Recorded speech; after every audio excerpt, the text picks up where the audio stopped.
AJS news కి స్వాగతం. ముందుగా బులెటిన్ లో హెడ్లైన్స్. సోషల్ మీడియాపై ఉక్కుపాదం మోపుతున్న కూటమి ప్రభుత్వం. కక్ష సాధింపు చర్యలంటూ వైసీపీ మండిపాటు. AP assembly deputy speaker Raghurama Krishnamraju కూటమి నాయకులకు ధన్యవాదాలు తెలిపిన ట్రిపుల్-ఆర్. ప్రశాంతంగా జార్ఖండ్ లో తొలిదశ పోలింగ్. 31 అసెంబ్లీ లోక్సభ నియోజకవర్గానికి ఉప ఎన్నికల పోలింగ్. నీటిపారుదల శాఖకు భారీగా నిధులు. సాగునీటి ప్రాజెక్టుల నిర్మాణానికి 2024-25 బడ్జెట్లో 16,705 కోట్లు కేటాయింపు.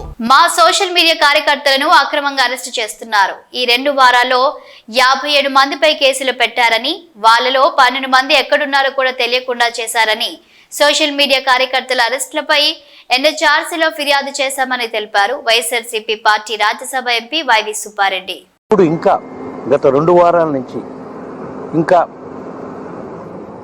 2 అడుగులు ముందుకెళ్ళి YSR Congress party social media యాక్టివిస్టుపై అక్రమ కేసులు పెట్టి అక్రమంగా అరెస్టు చేయకుండానే ఇల్లీగల్ డిటెన్షన్ చేయటం కార్యక్రమం గత 2 వారాల నుంచి రాష్ట్రంలో చాలా ఘోరంగా చేసే పరిస్థితి. రోజు అధికారంలో ఉన్న కూటమి ప్రభుత్వం అధికారులు వాళ్ళు చెప్పినట్టు వింటూ ఏ విధంగా కార్యకర్తలను, మరీ ముఖ్యంగా సోషల్ మీడియా కార్యకర్తలను ఇబ్బందులు పాలు చేస్తున్నారనే అంశం ఈరోజు అక్కడ కోర్టులని ఆశ్రయించడం జరిగింది.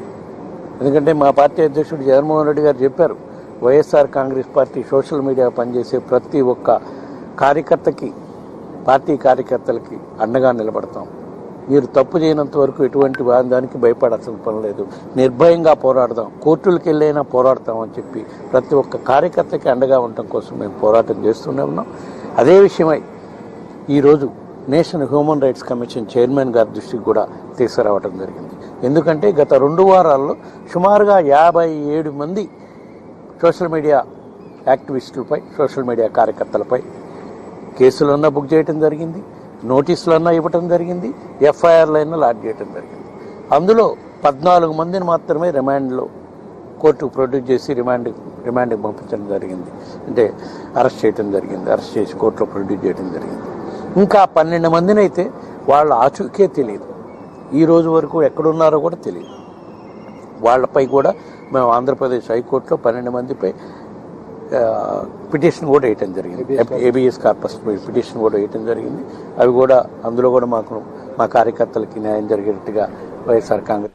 ఆంధ్రప్రదేశ్ అసెంబ్లీ డిప్యూటీ స్పీకర్ గా ఎన్డీఏ కూటమి తరపున నన్ను నామినేట్ చేసిన ఆంధ్రప్రదేశ్ ముఖ్యమంత్రి, తెలుగుదేశం పార్టీ జాతీయ అధ్యక్షులు నారా చంద్రబాబు నాయుడు, రాష్ట్ర ఉప ముఖ్యమంత్రి, జనసేన పార్టీ అధ్యక్షులు పవన్ కళ్యాణ్ కు, రాష్ట్ర మంత్రి, తెలుగుదేశం పార్టీ జాతీయ ప్రధాన కార్యదర్శి నారా లోకేష్ కు, భారతీయ జనతా పార్టీకి నా హృదయపూర్వక ధన్యవాదాలు తెలుపుతున్నాను అంటూ ఓ పోస్టులో తెలిపారు ఉండి ఎమ్మెల్యే రఘురామ కృష్ణంరాజు.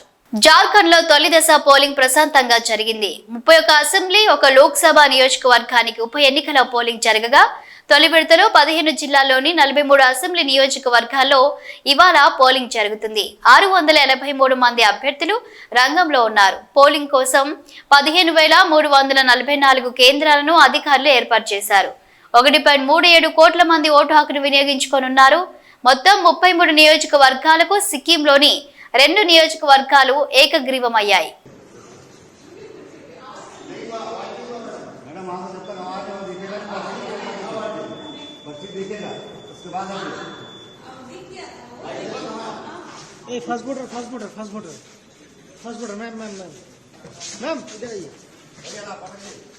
थोड़ा हाथ दिखाइए, ऐसे ऐसे ऐसे।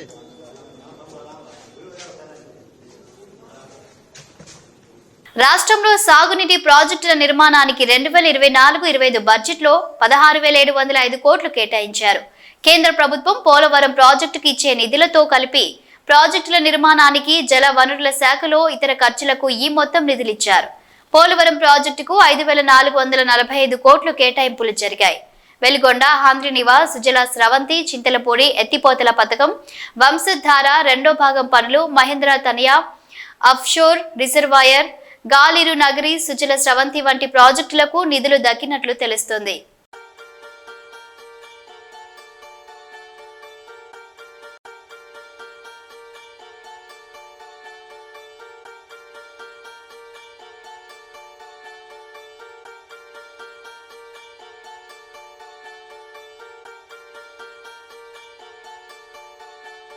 విశాఖ రైల్వే స్టేషన్ లో 30 కేజీల గంజాయి అక్రమ రవాణాను గుర్తించారు పోలీసులు. అక్రమ రవాణా చేస్తుండగా గంజాయి పార్సెల్స్ ను స్నిఫర్ డాగ్ సహాయంతో గుర్తించారు పోలీసులు.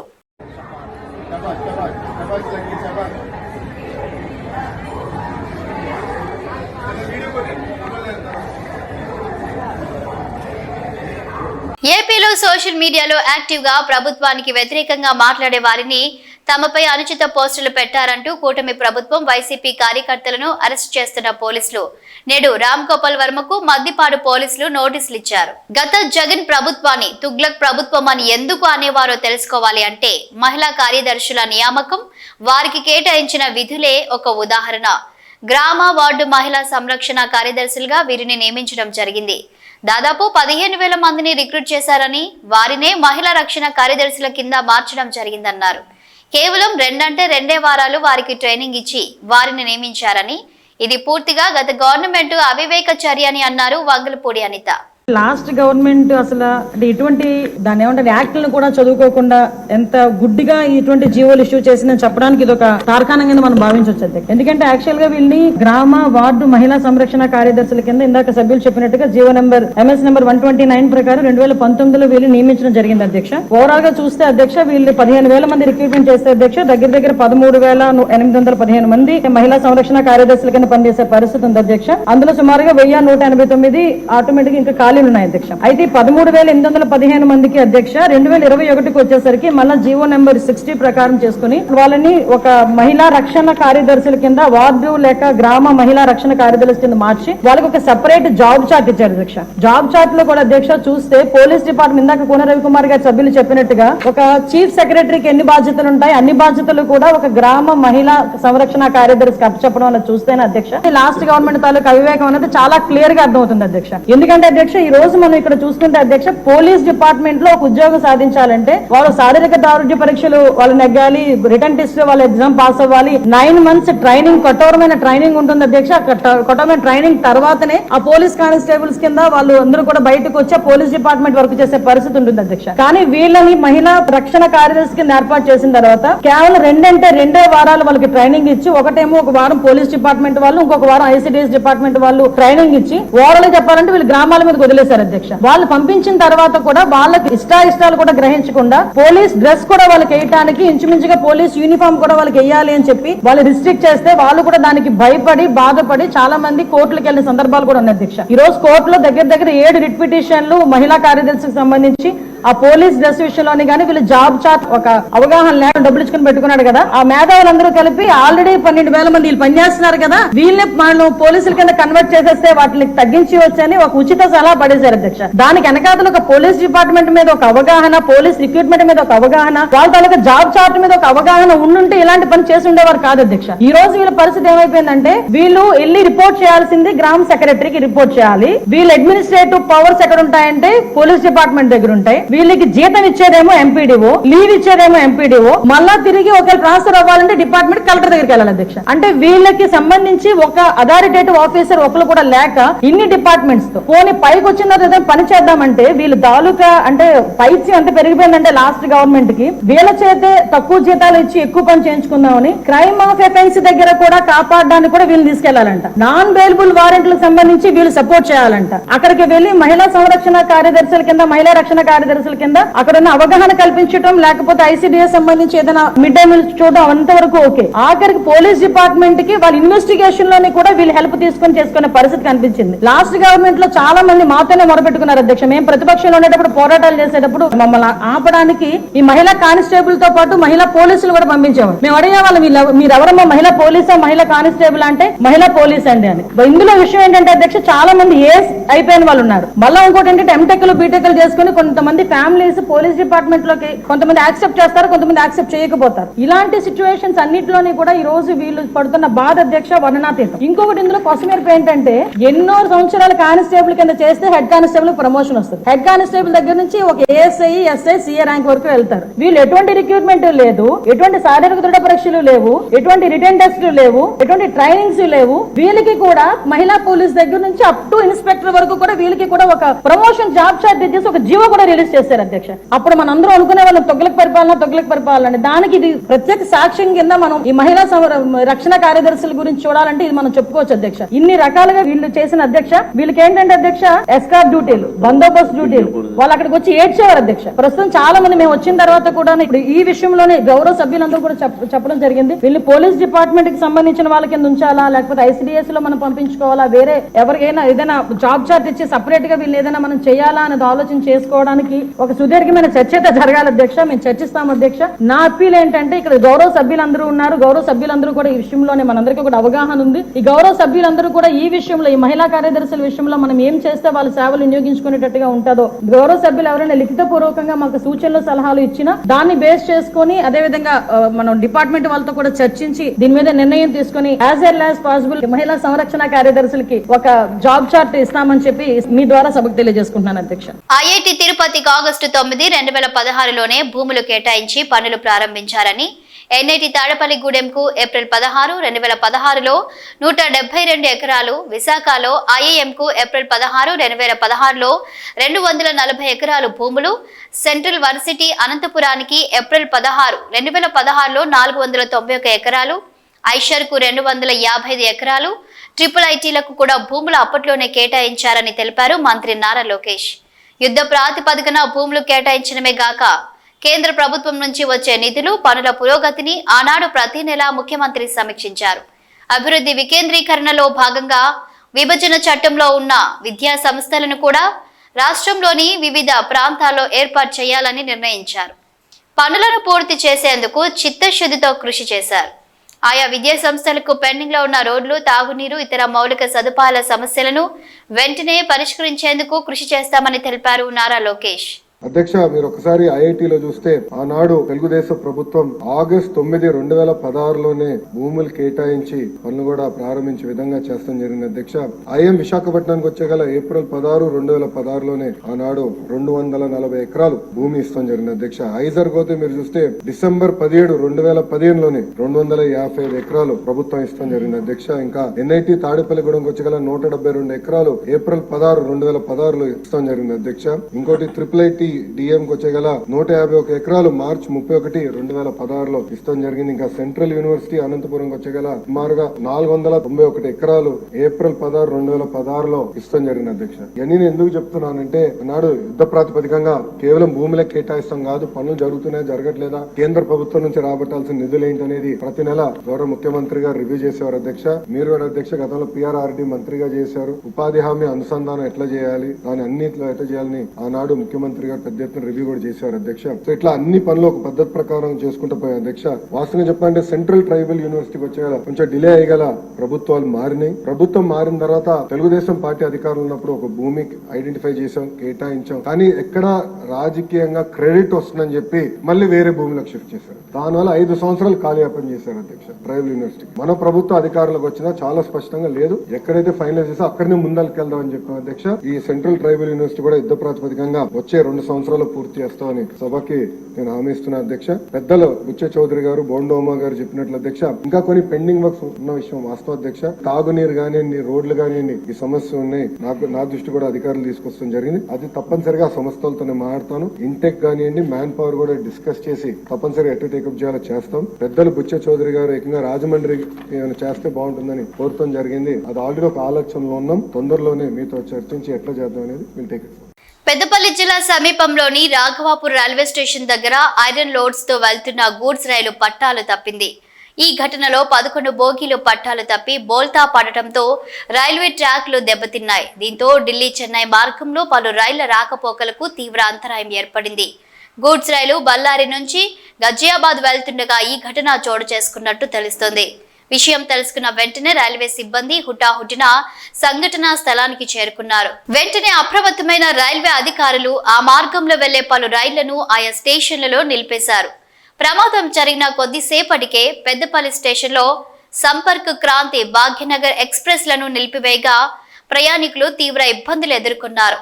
ఇక ప్రమాద సమాచారాన్ని తెలుసుకున్న కేంద్ర మంత్రి బండి సంజయ్ రైల్వే జీఎంతో ఫోన్లో మాట్లాడారు. పెద్దపల్లి రామగుండం మార్గంలోని ప్రయాణికులకు ఇబ్బందులు తలెత్తకుండా చూడాలని కోరారు.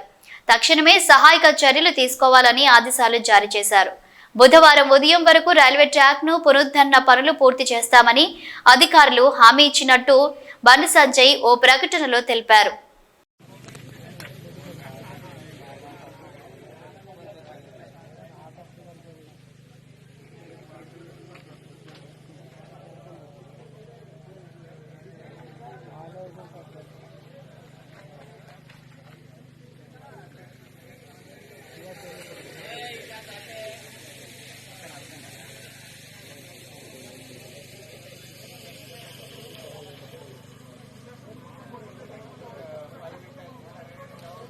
తెలంగాణలో ఈ కాంగ్రెస్ ప్రభుత్వం వచ్చాక సాగునీరు అందియలేక జరిగిన పంట నష్టాలను సందర్శించే క్రమంలో మాజీ ముఖ్యమంత్రి కేసీఆర్ జనగామ జిల్లా దేవరూపల మండలం దరవత్ తండాకి వచ్చినప్పుడు అంగోత సత్తమ్మ అనే రైతు 5 బోర్లు వేసినా పంట నష్టపోయి బిడ్డ పెళ్లి పెట్టుకుని అప్పులపాలయ్యామని తన గోడు కేసీఆర్ కి వెళ్లబోసుకోగా నాడు కేసీఆర్ తన వంతు సహాయంగా 5 లక్షలు ఇస్తానని మాట ఇచ్చాడు. ఇచ్చిన మాటకు కట్టుబడి మాజీ మంత్రి ఎర్రబెల్లి దయాకర్రావు సహకారంతో అంగోతు సత్తమ్మకి 5 లక్షల రూపాయల చెక్కును అందజేశారు. మాజీ సీఎం తన మాట ప్రకారం ఈ చెక్కును అందించినట్లు ఎర్రబెల్లి దయాకర్రావు చెప్పారు. ఈ కార్యక్రమంలో జిల్లా మండల తండా నాయకులు పాల్గొన్నారు. మరి పంటలు వేసుకోవటం జరిగింది. వరి మొత్తం ఎండిపోయింది. గత కేసీఆర్ గారు ఉన్నప్పుడు వరుసగా 5-6 నెలలు మరి నీళ్లు రావటం జరిగింది. కానీ వీళ్ళు వచ్చిన తర్వాతనే నీళ్లు బంద్ చేయటం వల్ల పంటలు ఎండిపోయినాయి. ఈ ప్రాంతం అంతా ఎండిపోయినాయి. కానీ ఈమె ఆవేదనతోటి నా కొడుకుది పెళ్లి పెట్టుకుందాం, పైసలు వస్తే పెళ్లి చేద్దాం అనేది ఈమె చెప్పడం. కేసీఆర్ గారు మనసున్న మహారాజు కాబట్టి ఎంబడే 5 లక్షలు ఇస్తారని ప్రకటించడం జరిగింది. కానీ ఇన్ని రోజుల నుంచి కేసీఆర్ గారు కొంత దూరంగా ఉండే మొన్న కల్చుడుతోటే వారే గుర్తు చేసి 5 లక్షల చెక్కు ఇవ్వటం కూడా జరిగింది. ఇదే కాకుండా 3 లక్షలు ఒక సీను కుటుంబం చనిపోయిన కుటుంబానికి కూడా ఎస్టీ వాళ్లకు ప్రముఖ గుర్తింపు ఇచ్చి వాళ్ళకు కూడా 3 లక్షలు ఇవ్వటం జరిగింది. నేను ఒకటే ప్రభుత్వాన్ని మీరు ఎలా ఫెయిల్ అయ్యిండ్రు, ఎందుకు ఫెయిల్ అయ్యింది అని రివ్యూ చేసుకోండి. ఇవాళ మా నియోజకవర్గంలో ఎస్టీలు దెబ్బతింటారు. ఎస్టీ యువకుడు చచ్చిపోయాడు. తొర్రూరులో ఎస్టీ యువకుని అరాచకంగా కొట్టడం కూడా జరిగింది. అంటే మీరు ఎన్నిట్ట ఫెయిల్ అయింది అనేది ఒక్కసారి మీరు రివ్యూ చేసుకోండి. ఇలా రైతుల ఆవేదన వినండి. ఏదో రైతులు చెప్పుకుంటే రైతుల మీద అటాక్ చేసుడు, పోలీస్ స్టేషన్లో కేసులు పెట్టడు, బెదిరించుడు ముఖ్యం కాదు. మీ రేవంత్ రెడ్డి సొంత నియోజకవర్గంలో మా భూములు మాకు ఉంచాలే, మాకేమవుతుంది ఫ్యాక్టరీ అధికారులను నిలదీసి అడిగారు. సరే అధికారుల మీద దాడి చేస్తుంటే తప్పే, దాన్ని మీకు కాదంటలేము. దాడి చేసిన దానికంటే మొదలు ఆ ల్యాండ్ తీసుకోకుండా ఒక స్టేట్మెంట్ ఇవ్వాలి. నేను రైతుల జోలికి పోవాలి. ఇలా రైతులు ఎంత ఆవేదన చెందుతారు. తింటాకు 500 బోనస్ ఇస్తారన్నారు. ఇంతవరకు ఒడ్లు కొనేది కూడా లేదు. సన్నోట్లు తేమ శాతం ఉన్నదని రిజెక్ట్ చేస్తారు. వాళ్ళు బయట అమ్ముకుంటే 2400, 2600 వస్తాయి. దొడ్డోట్లు కొంటోళ్ళే లేరు. అంటే ఎంత ఘోరమైన పరిస్థితి. నీ బోనస్ నీ మీద నమ్మకం కూడా పోయింది. పత్తి కూడా ఇవాళ మీ ప్రభుత్వం ముందు కూడా కొనే ఏర్పాటు కూడా చేస్తుంది. అన్నిట్లో ఫెయిల్ అయ్యారు. రైతు బంధు వస్తుందని ఆశతోటి ఉన్నారు, రైతు బంధువు రాలే. రుణమాఫీ వస్తుందని ఆశతోటున్నారు, అది రాలే. నీళ్లు వస్తాయని ఆశతోటి అది ఉన్నారు. ఘోరంగా ఉన్నారు, మీరు ఫెయిల్ అయ్యారు. ఇప్పటి వరకు కాంట్రాలు పూర్తి తడిసిన ధాన్యం కూడా కొన్నారు. ఒక గింజ కూడా కళ్ళం లేకుండా ఉన్నది. 20 రోజులు అవుతుంది, 30 రోజులు అవుతుంది, కొనే ఏర్పాటు కూడా చేస్తున్నారు. ఏమన్నా ఉన్నదంటే తేమున్నది. ఆ తేమున్నది బయట అమ్ముకుంటే లాభం వస్తుంది. కింటాకి 707 కిలోలు ఎండబెడితే తరుగు వస్తుంది. దానివల్ల 400-500 నష్టం వస్తుంది. దీనికంటే బయట అమ్ముకుంటే నయమనే పరిస్థితి వచ్చింది. దయచేసి ఇప్పటికైనా మీరు గుర్తిండి. ఏదో కోమటిరెడ్డి స్టేట్మెంట్ ఇస్తాడు, తుమ్మల నాగేశ్వరరావు స్టేట్మెంట్ ఇస్తాడు, పొంగిలేటో స్టేట్మెంట్ ఇస్తాడు, రేవంత్ రెడ్డి గారు ఒకటి ఇస్తారు, ఉత్తమ్ ఒకటి ఇస్తాడు. అంటే రైతులను ఎందుకు మోసం చేస్తారు? రైతులు అన్యాయంగా మీ ద్వారా బలయ్యారు, ఆత్మహత్య చేసుకుంటున్నారు. మొన్న పద్దన్నపేటలో కూడా ఓ రైతు ఆత్మహత్య చేసుకున్నాడు. ఇప్పటికైనా మీరు కళ్ళు తెరవండి. వాళ్ళ మీద ఉల్టా కేసులు పెట్టుడు, సోషల్ మీడియాలో ఏమో వచ్చిందని పిలిచి పోలీసు వాళ్ళు బెదిరించుడు, ఇది పద్ధతి కాదు. దయచేసి మార్పు తెచ్చుకోండి. ఎన్నో ఆశలతోటి మీరు ఏదో చేస్తారన్న ఆశతోటి గెలిపించారు. 2500 ఇస్తారన్నారు, ఇంతవరకు ఇచ్చిందే లేదు. గ్యాస్ లేదు, ఏ స్కీమ్ లేదు. మహారాష్ట్ర పోయి గొప్పలు చెప్పుకుంటున్నాం. 300 కోట్లు ఖర్చు పెట్టి మహారాష్ట్రలో అడ్వర్టైజ్మెంట్ ఇవ్వాలన్నా తెలంగాణ ప్రభుత్వం డబ్బులు. ఇక్కడనో గతి లేక మేం చేస్తున్నాం. ఇక్కడ పెన్షన్లు పెంచలేదు, మహిళలకు ఇచ్చేది పెంచలేదు, కేసీఆర్ కిట్టు లేదు. కేసీఆర్ గారు చేసిన పథకాలను కూడా ఇంప్లిమెంట్ చేసే ప్రయత్నం లేదు. దయచేసి బుద్ధి తెచ్చుకోండి, జ్ఞానం తెచ్చుకోండి. మాట్లాడిన వాళ్ళ మీద కేటీఆర్ మీద కేసు పెడతామా, వీళ్ళ మీద కేసు పెడతామా అని బెదిరింపులు బంద్ చేసి మీరు సర్దిద్దుకుని ఏర్పాటు చేయాలనేది ముఖ్యమంత్రి గారికి, ప్రభుత్వానికి నేను విజ్ఞప్తి చేస్తున్నాను. ఇవి బులెటిన్ అప్డేట్స్. Keep watching.